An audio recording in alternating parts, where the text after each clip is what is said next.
Central America's prosperity may well become the next victim of the region's spiraling wave of crime and violence that costs thousands of lives and millions of dollars every year, according to a World Bank report.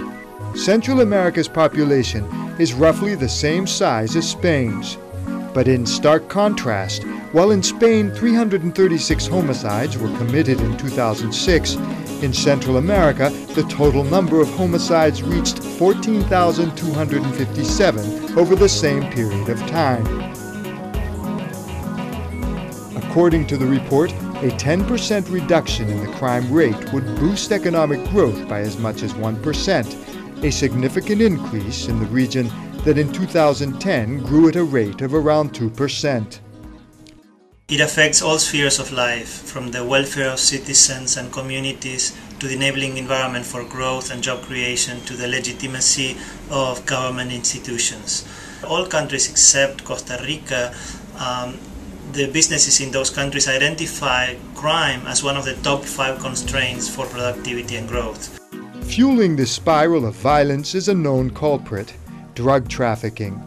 The report says that, contrary to commonly held beliefs, outlawing does not dent drug cartels' power, but instead increases society's levels of violence. Addressing drug-related violence, then, requires a collaborative approach that starts with prevention at an early age. What we're recommending is that the marginal funds that do exist in these countries be directed to crime prevention efforts, to criminal justice reform, to legislation, for example, that reduces the availability of firearms, and, for example, also to be directed to public health programs that are dealing with the effect of the consumption of drugs, and then also specific programs targeted towards at-risk youth, and in particular male youth, since they're the majority of victims and perpetrators of violence in Central America.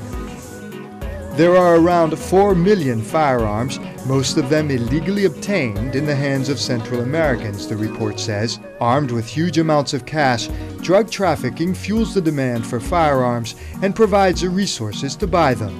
All these factors combined put to the test Central America's criminal justice system, which will need to be improved to effectively fight crime and violence in the region.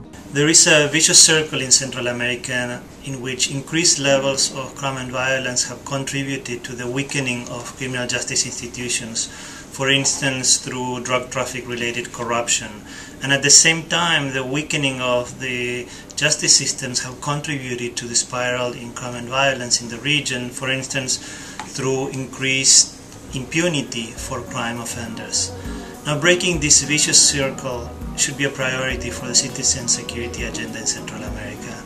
Reducing crime and violence in Central America demands a complex and coordinated response at the regional and continental levels that may not yield immediate and obvious results.